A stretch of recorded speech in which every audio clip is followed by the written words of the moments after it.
The chair recognizes the gentleman from Kentucky, Mr. Massie, for 5 minutes. Thank you, Madam Speaker. Congress created the Department of Justice.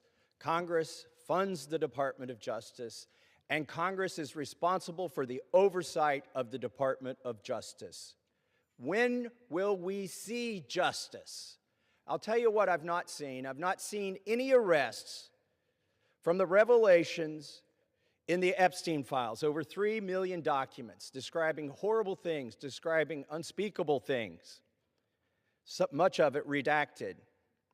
Over 24 people have resigned, CEOs, members of government worldwide, but I haven't seen any arrests or investigations here in the United States from this Department of Justice.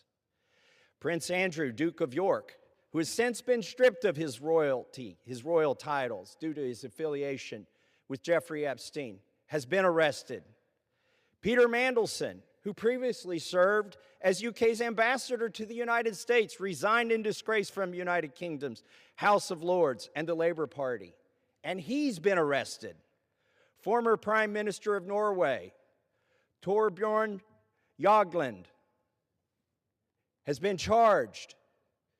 But we don't see any charges, arrests, or investigations in the United States. What do we see?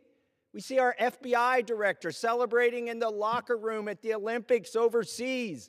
It's fine to be proud of this country, but we should be proud of this country because we have a system of justice that works, and yet we do not. Who are the men that should be investigated? I'll name them right here. Leon Black.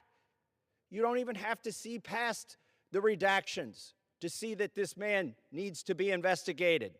Jess Staley, accused of terrible things. It's right there in the files. Why is he not being investigated?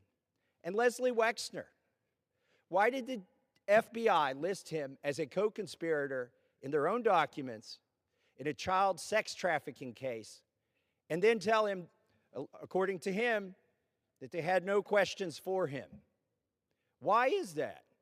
Well, the Epstein Files Transparency Act requires the DOJ and the FBI to disclose to us their internal memos and emails about how they made those decisions, whether to prosecute or not prosecute. Yet they have not delivered those memos. And we still don't have the memos and documents and emails from 2008 to explain why Jeffrey Epstein was given such a light sentence in what would have been an open and shut case of child sex trafficking, which allowed him to go back and recommit these terrible crimes, create hundreds of more victims, and ensnare so many other people in his conspiracy. Where are those documents that describe those decisions? We need justice. We want the Department of Justice to get to work, and that's what they need to do now.